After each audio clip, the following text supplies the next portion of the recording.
we're touring McGregor Isles.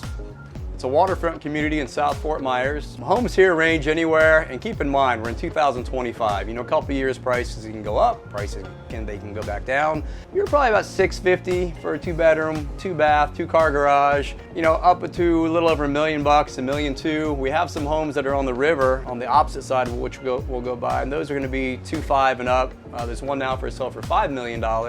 But these normal ranch homes, this here is a 2-bedroom, 2-bath, sold that to Steve about, 15 years ago. That home today is probably $649, maybe $675. That one just sold for $660. That was a 3-bedroom, 2-bath. About a year ago, I sold that house here for $1.2 million. It's a 4-bedroom, 3-bath house, 2 boat lifts. It's got 180 linear feet on the water. So it all depends on the frontage, your linear water frontage. If you have more water, obviously you'll command a higher price. Less water frontage, you get less.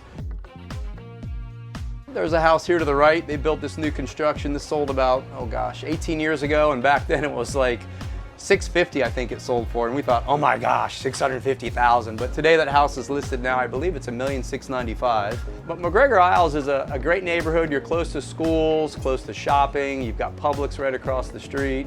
You've got quick access out from, I actually live in the neighborhood. From my house, idling out, I'm in the river in about 3.5, 4 minutes, then you can plane off. You can go upriver, numerous restaurants downtown, or you can go downriver. You can go to Fort Myers Beach, Sanibel, Captiva. Fort Myers Beach, once you get out of the canal system here, you're probably 30 minutes, 35 minutes. You've got 2 slow zones to go through. It's interesting in McGregor Isles, so some of the older homes that sit really low that are extremely dated, 50, 60 years old, they're scraping them and building new homes like this one here. That was just completed by Abashan. They did a beautiful, beautiful job on that. The house down there with the brown roof, I just sold that last month. We sold that for $1,490,000. Beautiful house, 11 years old, another Abashan home. It's up high, you don't have to worry about flooding. But if you go from these newer homes to say like this older home here, you could probably get that for $7.25, $750. And again, we're April 2025. A year from now, it could be more, it could be less. The market's gonna fluctuate. There's a house up here we're gonna pass on the right-hand side. It's a 3-bedroom, 2-bath house, 2-car garage, pool, dock. We just listed that home for $825,000. That's a good value. They've got a beautiful view down the river. And the reason we put it above the 8 mark is because you've got this spectacular view all the way down the canal, and the river's right around the corner. But I think that'll sell pretty quick. Something that's important too, I think it's part of the waterfront lifestyle. You know, I was raised in the Florida Keys. I raised on the water my entire life. Had my first boat when I was 9 and worked up from a little paddle boat to a little boat with a 9-horsepower Evinrude to a Boston Whaler. What else did I have? I had a Reaction. Oh my gosh, I had a ton of boats. But I think part of the waterfront lifestyle, it's just different. So living on the water, you walk out into your backyard, you push the button, you drop your boat in the water, and you're off. You know, my kids were little. We used to go out in the boat every weekend or after work. Wade would be like, hey Dad, or Sierra, hey Dad, can we go fishing this evening?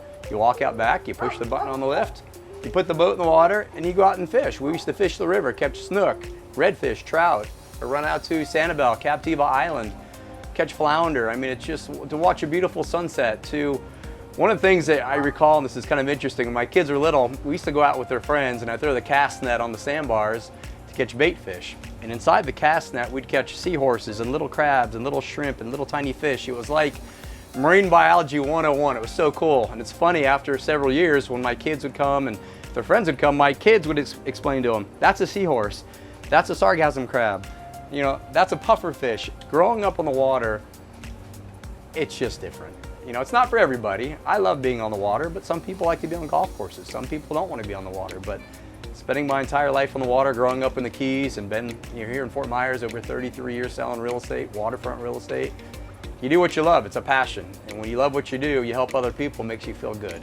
It gives you a really good feeling inside. You can see over here, there was a smaller house there. Brian scraped that about 8 or 9 years ago, built that ultra-modern house.